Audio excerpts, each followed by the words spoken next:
Bonjour à tous et bienvenue sur cette vidéo. Alors aujourd'hui encore une vidéo complètement inattendue. On a eu des bébés Celoporus malachiticus. Donc c'était pas prévu, je vais vous expliquer comment moi je les reproduis, à quelle période ils arrivaient les années précédentes et donc pourquoi c'était inattendu qu'ils arrivent aussitôt. Et je vais vous raconter tout sur cette espèce et comment moi j'élève les petits donc depuis 3 ans que je reproduis cette espèce. Je vous pose et c'est parti. Donc les Celoporus malachiticus en fait c'est des lézards qui viennent d'Amérique centrale, qui font une vingtaine de centimètres à taille adulte et en fait qui sont connus surtout pour leur couleur et leur écaillure particulière. Donc le mâle en fait il est vert sur le corps mais un vert vraiment malachite hein, comme la pierre précieuse et avec le dessous de la gorge bleu, les flancs bleus et la queue bleu électrique. Pour la femelle les couleurs elles varient vachement d'un individu à l'autre donc ça peut aller du marron au jaune, au jaune très clair. Donc c'est vraiment unique à chaque spécimen. Il y en a qui ont plus de vert, il y en a qui tirent un peu sur le vert bleu, enfin c'est très particulier. Et donc ça c'est des animaux que moi j'élève en couple dans un flexarium. Donc le flexarium il fait 120 de haut, 60 par 60 en largeur et longueur. C'est des lézards qui sont arboricoles, diurnes, plutôt actifs. Comme je vous disais dans la première vidéo où je les nourris, ils sont assez speed, donc ils peuvent s'apprivoiser mais ils sont durs à manipuler. C'est des animaux donc qui se reproduisent d'une manière assez particulière, c'est-à-dire que la femelle ne pond pas d'œufs. En fait, elle fait les petits déjà formés, donc si j'ai bien compris, en gros, les œufs éclosent dans son ventre, mais il n'y a pas de coquille calcaire. J'ai pas les termes, je suis pas zoologiste, mais allez vous renseigner, c'est vachement intéressant. Et donc en fait c'est une espèce qui pond les petits sans coquille. Donc le résultat en fait c'est qu'on voit la femelle grossir pendant plusieurs mois jusqu'à atteindre vraiment des dimensions impressionnantes et en particulier au niveau du ventre. Et donc un beau matin en fait on arrive et il y a des petits un peu partout dans le bac. Donc là c'est ce qui s'est passé. C'est pas la première fois que ça m'arrive, comme je vous ai dit, c'est la troisième fois que je reproduis cette espèce, en tout cas la troisième année consécutive. Et donc j'ai l'habitude de voir ma femelle grosse, mais d'habitude les petits arrivent beaucoup plus tard. Donc en fait ce qui s'est passé les années d'avant, c'est que la première année où je les reproduis, les petits sont nés le 23 mars. L'année dernière ils sont nés le 14 mars, et cette année ils sont nés le 15 janvier, donc avec quasiment 2 mois d'avance. Ça, je ne saurais pas l'expliquer. Je dirais que c'est ma femelle qui est plus mature, donc qui fait des petits qu'elle porte moins longtemps. J'ai pas l'impression que les accouplements ils se soient décalés, parce que ça aurait pu être ça aussi, mais on va y revenir. Par rapport à ça, en fait, le temps de gestation, nous on l'a évalué avec donc pour les années précédentes, en fait, des accouplements qu'on a observés vraiment en octobre et des naissances en mars, donc ça fait plus ou moins 5 mois de gestation. Donc là il y a deux solutions, soit ils se sont accouplés en août et bon on n'y a pas fait attention, soit ils se sont accouplés cet automne et la gestation a duré moins longtemps. Donc justement à ce propos, pour que Hervé il soit vraiment chaud et que la femelle aussi elle soit stimulée pour se reproduire, en fait on reproduit des saisons. Donc je vous ferai un petit graphique simple de comment je joue avec mes paramètres pour reproduire les saisons. Donc ça passe par une modification de la durée d'arrosage et de la fréquence, et également une modification de la durée d'éclairage, donc que ce soit lampe UV, point chaud et LED tout court.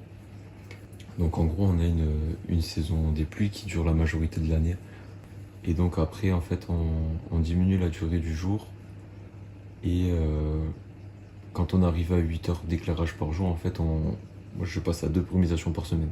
Donc comme pour les grenouilles, ce que je vous ai expliqué la semaine dernière. Donc là, 2 pollinisation par semaine, plus une durée du jour très court, en fait ça marche bien pour recréer une saison sèche, on va dire. Et début février, je reprends une fréquence d'arrosage classique avec 3 pollinisations par jour. Donc ça c'est un cycle que j'ai mis en place il y a 4 ans, que j'ai trouvé grâce à une vidéo YouTube. Je vous mettrai une petite image, parce qu'en fait elle est bien faite et j'ai tout pompé puisque ça fonctionne. Et j'ai vu qu'en fait c'est une espèce qui faisait entre 4 à 12 petits. Donc 12 ça me semble énorme, mais apparemment c'est documenté. Et donc pour la mienne en fait, pendant 3 ans, elle m'a fait des portées de 6 bébés. Donc j'aurais pensé que le nombre de bébés il évoluait avec l'âge de la femelle. Pour l'instant c'est pas quelque chose qui se passe chez nous. Je serais curieux de savoir qu'est-ce qui fait évoluer le nombre de petits ou si vraiment ça dépend peut-être des localités ou des souches d'origine. Donc là, une fois que les petits sont nés, donc on le voit de suite, hein, parce que soit on voit des petits accrochés au grillage, soit on voit la femelle qui est complètement vidée et toute maigre. Donc là, ça veut dire que les petits sont sortis et ils sont extrêmement forts en camouflage. En fait, ils sortent gris, marron, un peu comme une femelle, mais sans ces belles couleurs. Et donc là, ce que je fais, moi, c'est que je les sépare. J'ai pas constaté de comportement agressif des parents vers les petits. Mais c'est plus au niveau de l'alimentation et du respect des paramètres que c'est plus simple de gérer les petits à part. Donc je vous montrerai comment je les installais. Mais c'est vrai que là par exemple, pour vous donner une idée, j'ai un seul point chaud. Et donc j'avais des petits qui se chauffaient, mais Hervé il a voulu se chauffer aussi. Donc lui il fait pas attention, il se jette dessus, donc ça les stresse, il peut y avoir un risque, je sais pas, qu'il les blesse. Donc voilà. C'est mieux de les séparer et comme ça tout le monde fait sa vie. Donc maintenant on va passer sur l'install des petits. Je vais vous montrer comment je les ai installés, comment j'ai fait les années précédentes. Et ça vous permettra d'avoir une idée des choses à respecter pour mettre toutes les chances de notre côté pour une reproduction réussie. Donc là, je sais pas si vous voyez bien, il y en a 3 sur l'image. Il y en a... Allez, je vous montre le plus dur. Il est là, c'est lui. Peut-être je les ai pas tous vus, là il y en a un autre, tac, et un autre ici. Et il y en avait un troisième, donc quatrième là. Donc en tout j'en ai eu 6. Au début c'était vachement craintif et là ils se sont un peu détendus. Donc ça m'a un peu stressé, puisque j'avais mis pas mal de cachettes, ils étaient plutôt bien cachés. Mais bon là tout le monde va bien a priori. Je les nourris, je les vois manger.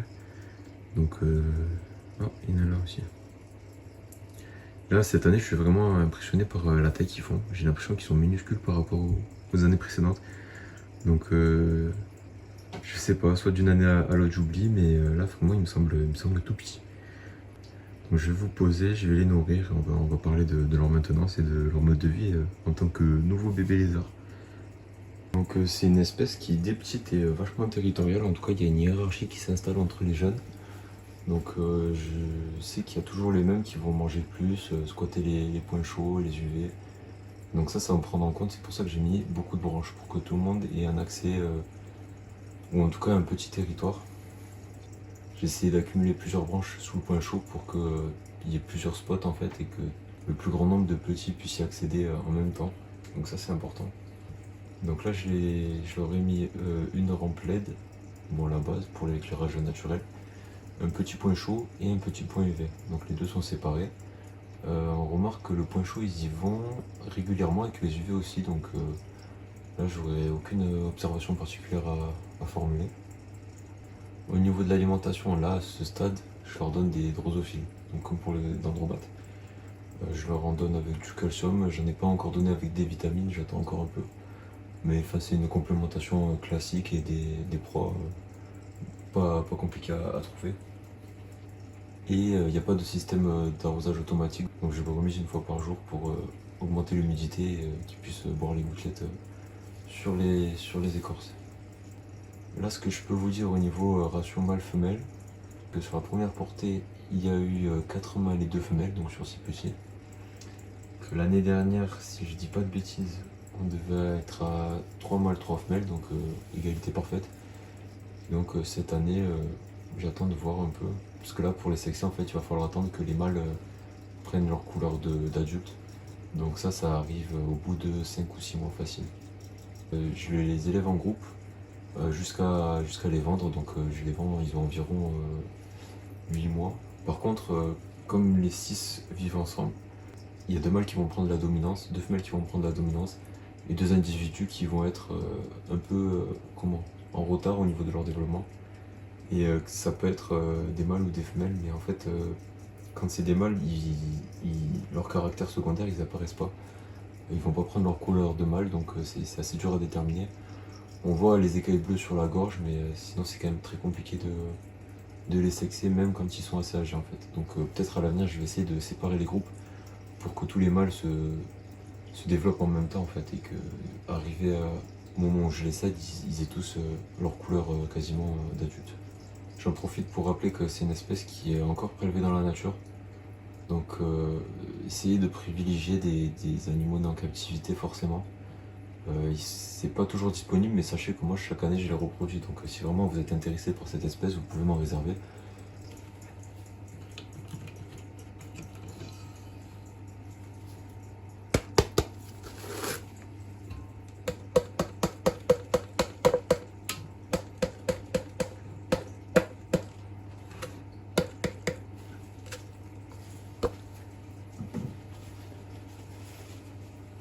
On va les laisser manger. C'est des animaux qui sont ultra vifs. Hein. Là, les mouches, c'est vraiment la folie quand ils se chauffent.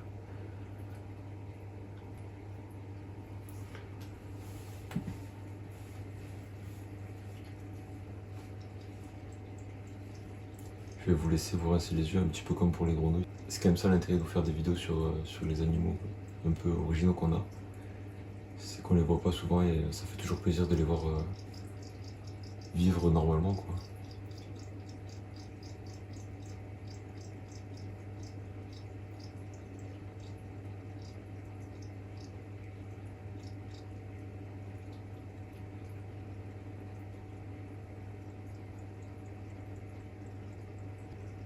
Ce que je peux vous dire sur l'aménagement du bac, c'est que les années précédentes, je les ai élevés dans le bac où j'ai le 5e rod.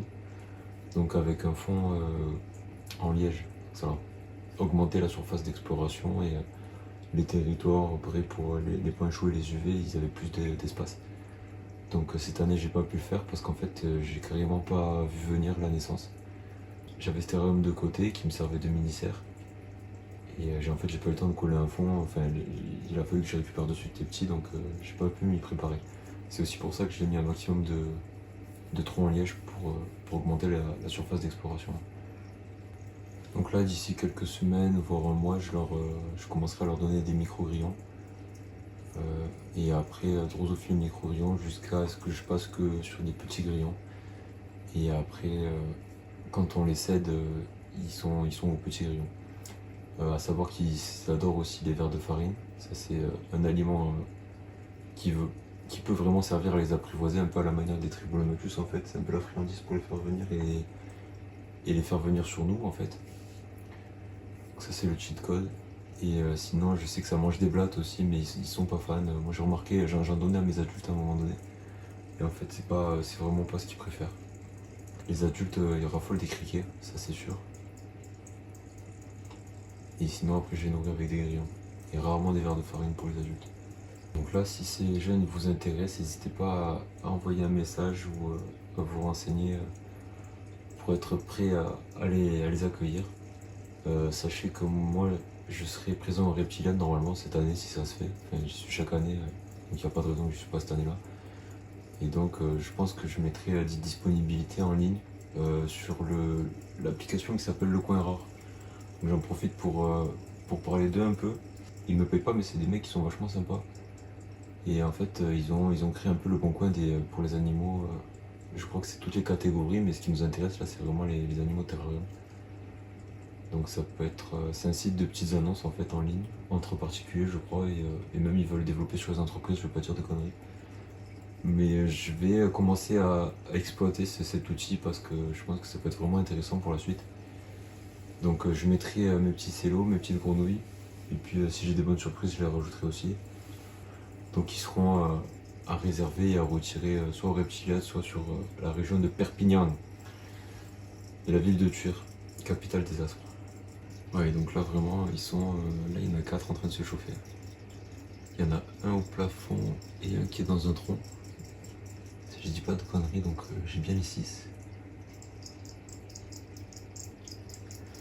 Il y en a un que j'ai récupéré là dans le flexarium, il avait encore le. Je sais pas si c'est un cordon ombilical, mais il y avait un truc un mini fil qui pendait de son ventre avec au bout des bouts de. Comment? C'est pas de la chair, mais des bouts du placenta sûrement. Donc c'est que vraiment ils venaient de naître. Et c'est le moment où ils sont le plus faciles à attraper parce qu'après ils se chauffent un peu et là ça devient des démons. Ça court partout, ils se cachent, mais ça peut durer longtemps le cache-cache. Et sinon ils sont adorables. Il y a la première année qu'on qu'on en a eu, on a essayé de les apprivoiser, donc alors, à les nourrir à la main et tout. Et en fait, on a remarqué que comme ils sont 6 en fait, il suffit qu'il y en ait un qui prenne un coup de speed et tous les autres ils partent aussi. Donc chez vous, ça sera sûrement plus simple d'en apprivoiser si vous avez un couple ou voire un individu ou deux. Que à 6, c'est vraiment très compliqué. C'est vraiment très compliqué de les nourrir à la main parce qu'il y en a toujours un qui est plus craintif que les autres et qui va partir au quart de tour. Je vais vous laisser sur ces images. La plantation du gros bac que je vous annonce depuis des milliers d'années, c'est pas très bien engagé. Peut-être je vous l'expliquerai dans la vidéo, je vais vous montrer rapidement comment il est actuellement. Et je vais vous spoiler si vous êtes arrivé jusque là, mais vous l'aurez mérité. Ouais, c'est un peu le why. Et ça donne la nausée. Voilà, donc là ça c'est pour le bas qu'on a fait ensemble la dernière fois. Je vous le montre rapidement. Voilà, pas plus, c'est suffisant pour ce petit loustic, mais on en reparlera. Merci à tous d'avoir regardé la vidéo en entier. Bon là ça aurait été vraiment la vidéo la plus cool de la chaîne, hein, où j'ai vraiment rien fait. J'ai beaucoup parlé, donc si vous supportez pas ma voix ou mon accent, ben, c'est foutu. Mais sinon j'espère que ça vous aura intéressé, que vous aurez appris des choses. Si ça peut vous aider dans l'élevage de cette espèce, ben, c'est avec grand plaisir que je vous la fais. Et si vous découvrez cette espèce avec cette vidéo et que vous avez envie d'en avoir, ben, sachez que vous pouvez en réserver ici, qu'il y a du nain en captivité qui circule aussi sur les sites en ligne. Orientez-vous plutôt sur ça forcément. Faites des environnements adaptés. Prenez en compte que si vous voulez recréer une saison sèche, les plantes, il faut bien les choisir. N'oubliez pas de vous abonner à la chaîne si ça vous a plu, de mettre le petit pouce. Il y a le compte Insta aussi pour les réservations. Télécharger le coin rare, c'est important. C'est pour l'ensemble du milieu qu'il faut mettre en avant cet outil. Et après, voilà, moi sur ce, je vous dis à bientôt. Ouais.